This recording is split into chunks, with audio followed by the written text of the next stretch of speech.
Every dollar that I get is going into this market.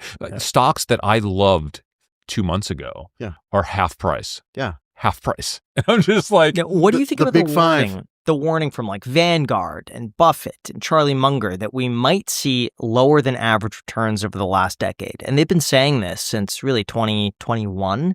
And they've warned investors that, you know what, sure, you've gotten about 10% a year, but I believe over the next 1 to 2 decades, it's likely to be about 4% a year, 3% a year. What are your thoughts on that? I try to stay away from macro predictions. I'm not great at them. I don't really care what the market does. I think there will be big winners the next decade, right? So as long as I could predict who those big winners are, and I think I know who they are. Yeah. So the S&P average might not perform the next 5 years as good as it did the last 5 years. Who knows, right? But if you pick the right stocks, you're going to outperform the S&P. Yeah, I think you mentioned Buffett, and I have so much respect for Buffett. Like, he's one of my favorite people in the world, but he essentially missed the entire technology cycle, right? Buffett could be a multi-trillionaire right now easily if he would have just put a small piece of his portfolio into technology during the technology boom of the early 2000s.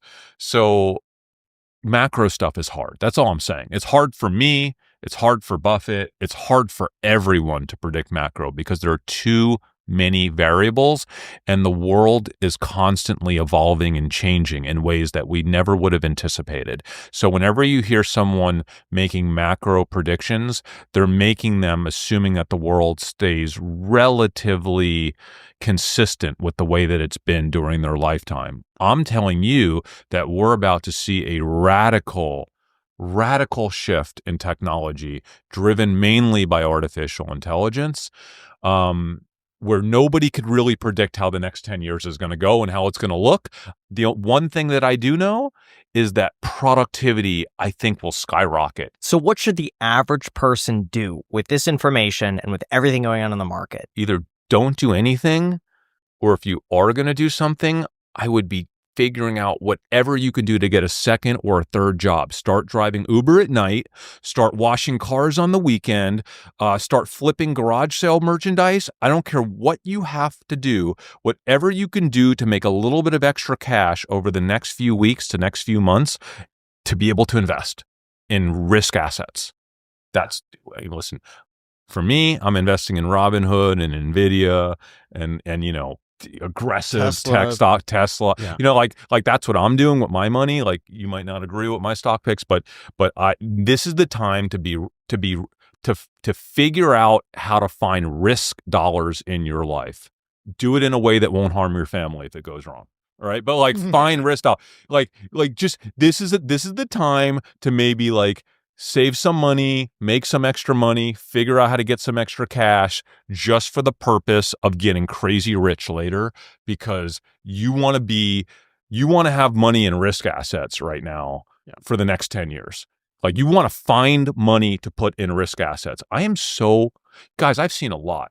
I have never been more excited to be in the market than right now. So how do you have your portfolio positioned right now? Do you have any cash? Are you still in margin? I'm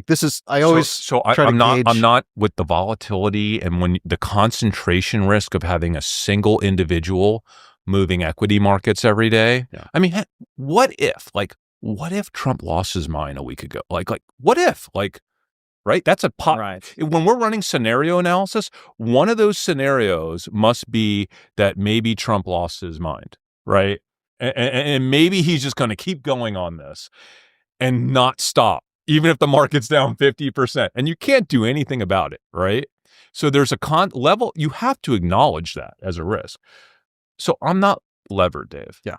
And that's rare for me. I did my best to get my margin down to zero. Now, I did have to get back into margin a little bit because of some opportunities, but I'm waiting for some clarity on tariffs to then ratchet my leverage back up. Agreed. I'm waiting to pounce. That's what I'm doing. Yeah. So I do have some degree of hedging going on in my portfolio, and it changes every day. And it's a little bit of a gut instinct to what is the news cycle going to be in the next 24 hours? Is there a likelihood that something bat crazy is going to happen? And if so, I need to I'm only hedging my portfolio maybe 35% at most, so it's not a lot. And I did that the weekend after the tariffs were shown to the public. Yeah. I just had a hunch that we could see another Black Monday. And if there was going to be a Black Monday, I wanted to have some puts on the S&P. Yeah. And was able to cover those, the morning of. By the way, also I will admit there is a counter argument to what I'm saying right now that is a little scary. Ray Dalio, if you read his stuff, I love him, and he makes a pretty darn good case that we're in the early cycles of, I don't want to call it the end of everything. No, the basically, decline of the US I don't want to freak you out. Dominance in the financial world. Yeah. No. If you haven't seen it, it's a 40-minute animated, here's I how the saw it. world works. It is the most. I watched it again this weekend just because this is all that's on my mind, and you would love. Did you read his post today though on X? No. He put out I've read it on the way here. He put out a post today on X, and you got to listen to everything he says because it's legitimate. But I will say this. He's not taking into account anything that I just said. Yeah. We've always somehow have found a way to save ourselves, something that we didn't expect, like the internet or cloud computing or the mobile phone. Right when we thought we were totally screwed, something just happens. I don't know how that is, but something always happens that makes the world so much more productive and saves industry and makes everyone everything more profitable. But right? if you watch the Ray Dalio video, as the U.S. is going down and China is going up, you have to hope that the U.S. is going to be able to capitalize on that new technology better than China. I don't know that we need to be able to capitalize better than China. We just can't be that much worse than China. We have to be. We have to kind of be in the same world as China, because China is they're ready. They're going. I've been, And if you think about tariffs as a solution to this, it's kind of awkward. But if you think about IP management of things like DeepSeek stealing content from our technology, that's where you there is a little bit of a facade when it comes to China. We should be concerned, but I'll give you one example. So one of my LPs of the robotics company that I'm involved with, he has been traveling China for 2 weeks, meeting with every single robot company in China, every single one. And he's looking at them to potentially invest. He's also looking at them as it relates to competitive intelligence. And he's somewhat impressed because he said there's 100 humanoid robotics companies over there. It's wild. But his word to me last night was nothing really to be worried about. Meaning yeah, there's a lot of startups, there's a lot of action, but these companies aren't structured as formally and as well thought out as you might think from the videos you're seeing on YouTube. Okay, so it's not all that it seems, but they are a force to be dealt with, China, the next 10 or 15 years. I do believe that we're going to figure it out. I think we're scared right now, and that's a good thing. I think when I mean by scared, we're scared that we're about to get beat out by China. And I will say this, Dave, we like to rip on Gen Z for these kids being a little lax and just soft.